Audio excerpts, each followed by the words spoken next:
Saturday night, March 7, one of the great pro wrestling cards being presented in Baltimore at the Baltimore Civic Center. A tremendous array of wrestling talent scheduled to be presented on Saturday, March 7. And we will have no less than 3 championship matches as Rex and King, the Moondogs, hopeful of becoming the 11th Tag Team Championship combination managed by Lou Albano, as they oppose the current Tag Team title holders Rick Martel and Tony Garea. And Pedro Morales anxiously awaiting to defend the Intercontinental Championship against the Hangman. Notwithstanding the main event, as Bob Backlund prepares to defend the World Wrestling Federation Championship against the bad man from Borger, Texas, a most convincing Stan Hansen. At this moment, our guest will be Lou Albano. Mr. Albano, Tony Garea and Rick Martel fought long and hard, perhaps an uphill battle all the way, but in the end they became tag team champions. They brought something to the tag team championship you have not been able to bring, despite the numerous times in which you've held the championship in your grasp. We refer to dignity. Merely in the eyes of jerks like yourself, that you respect that as dignity.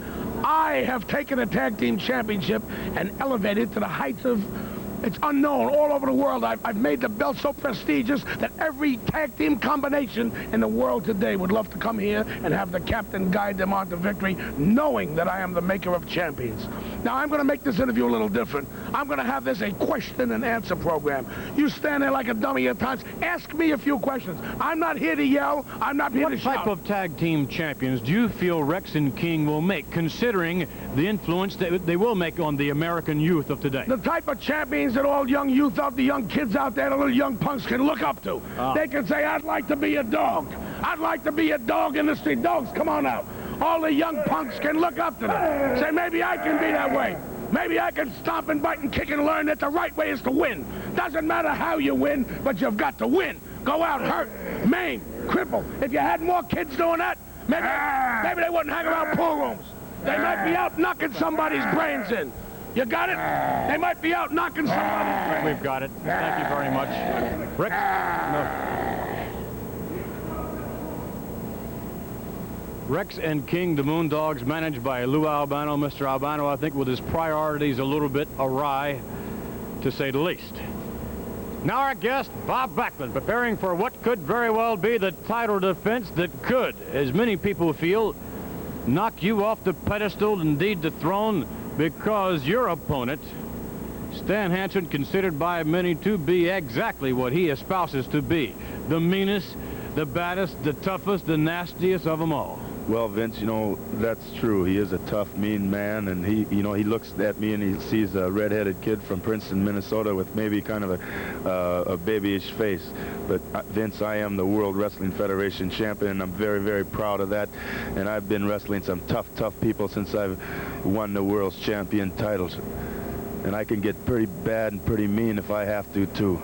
And you're coming to Baltimore, one of the finest wrestling cities in the world today. There's a lot of fans behind me, Stan, and I grow a lot, Hansen, when I get into that ring with all that support. So don't think it's going to be no shy guy from Princeton, Minnesota getting into that ring that you're going to push around. Nobody's going to push me around in Baltimore. The words of the World Wrestling Federation title holder, Bob Backlund. And coming into view in a moment, coming down, and yes, here joining us, Stan Hansen. The only support you're going to have in Baltimore, Bob Backlund, is an extra small jock strap. That's the only support you're going to have, brother, because everybody out there is going to be after me, man. They're going to carry me to the ring on their shoulder because I'm the redneck savior, brother, and I'm coming down here to get rid of the riff-raff like you and the riff-raff like Tony, I can't even say it, Tony Atlas, S.D. Jones, all these other people that don't even belong in the ring with me. Well, Bob Backlund, let him be real understood that I'm here not only to beat and to humiliate you and stomp you into the ground, but I'm here to get that belt. That's what I'm after. I want to beat you so you'll crawl back like a big groundhog into his hole. Crawl back into the ground up there in Minnesota and not come out for about 10 years because you have been a disgrace. And this guy with this smug look on his face, I know has great respect for you, Backlund. But deep down inside, he knows I am the studdest one of all.